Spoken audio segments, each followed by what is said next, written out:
Welcome to Second Take, the show that focuses on the issues behind the news. Mining Weekly editor Martin Creamer joins me today to unpack the latest in the mining industry. Hi Martin. Hi Chanel. Talk to us about South Africa's PGMs getting a massive boost from policies that are favourable towards fuel cell adoption. Yes, there's no doubt about it that world governments' policies have favoured what we call BEVs, battery electric vehicles.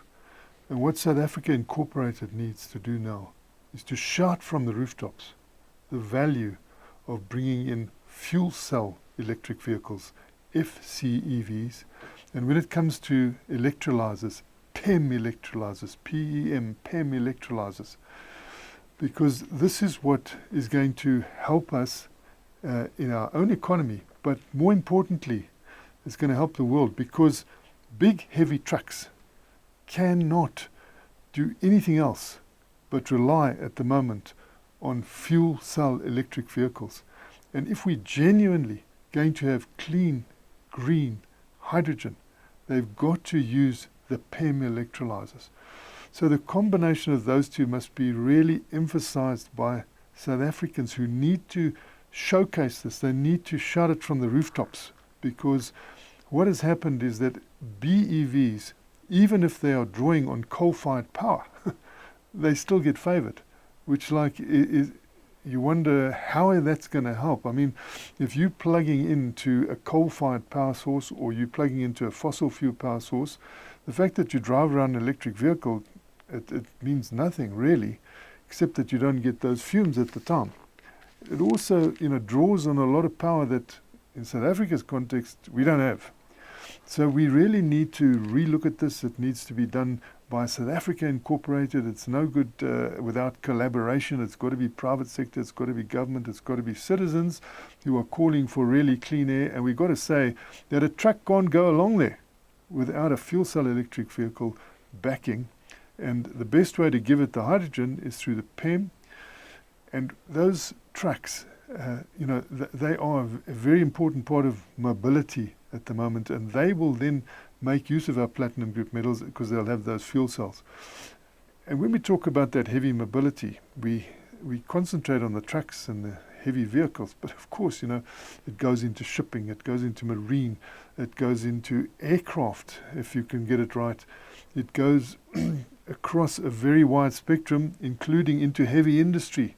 If you're going to get things right in heavy industry, you've also got to have this. So what I'm envisaging is that you need to really get people to create policies to enable this. And what will happen, I think, in the long term, is that once you've got all those refueling stations in there, then it'll be automatic for the cars to come in. So, there's a chicken and egg situation. How are you going to break the egg? I hope, as they said the other day, the governments break it in the right way so that you start off with the big chickens and they get proper clean energy, but then the small chickens come home to roost a little bit later. Minerals Council CEO Roger Baxter believes South Africa's hydrogen sector has the potential to be 25 times larger than the country's iron ore industry. Now, that was a huge revelation that he made at PGM's Industry Day, that the potential of this hydrogen economy is colossal. And you're talking about 86 billion rands a year from the iron ore sector. It's top is platinum group metals, followed by coal, then you get iron ore. And if they can envisage that already, can you imagine if we include Africa in this whole thing? And if you really look at the big picture, how much this could be for our local economy. 25 times bigger than our iron ore sector, which is already very important. And that iron ore sector is already looking to collaborating to create green steel. We should also be looking at that in Saldanha. They're looking at that with German groups. So it's all there for the taking, but it depends on the pace, I think. And we need to really step up, because we've been in this for a long time.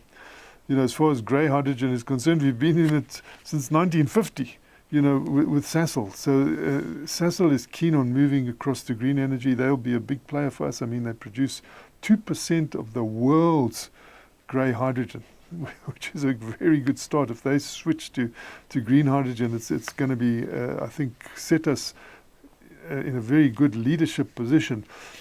And there are behind-the-scenes activities taking place, thank goodness. But you need to see more visibility there. They need to really get this hydrogen economy going. They're talking about Boegoebaai as a port of export. And we must show that it can be used internally as well. So, this hydrogen corridor that they want from Limpopo through Gauteng to KwaZulu-Natal is now also creating incentives for other provinces to do it. We see that in the private sector, in Saldanha, they are looking now to create a green hydrogen pilot plant followed by a green hydrogen commercial plant so that they can start having availability for steel down there and general use of energy, which again will be very good for platinum group metals and for fuel cells. Lastly, tell us about Glencore and GM's multi-year cobalt supply agreement. Yes, so you see Glencore, and when we say GM, we used to know it as General Motors, so it's a big car company. GM, they need cobalt now because they want to go into a situation where they are sustainable like everybody else. And so they are looking at the battery electric vehicle, that part where I said governments have really put policy in place to enable this, even if it means that clean energy is not used. They just want to get it going. And they have to play quite a big part. But in the meantime, you get companies like Glencore doing these deals with big car companies, big car groups, assuring them cobalt. In this case, the cobalt is going to come from Mirren in Australia. So we always think of DRC and we think of local, but it shows you there's a cobalt availability elsewhere.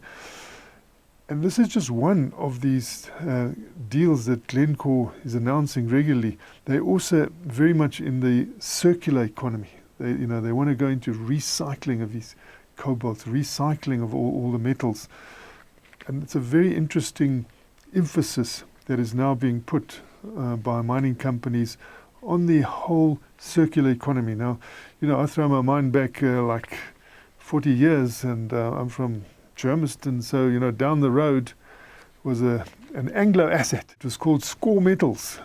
But Score Metals was in the circular economy at that stage. It was a scrap dealer that used to bring in that ferrous scrap to help it with the whole DRI process, the directly reduced iron, which is what all these big steel-making companies are looking to doing now.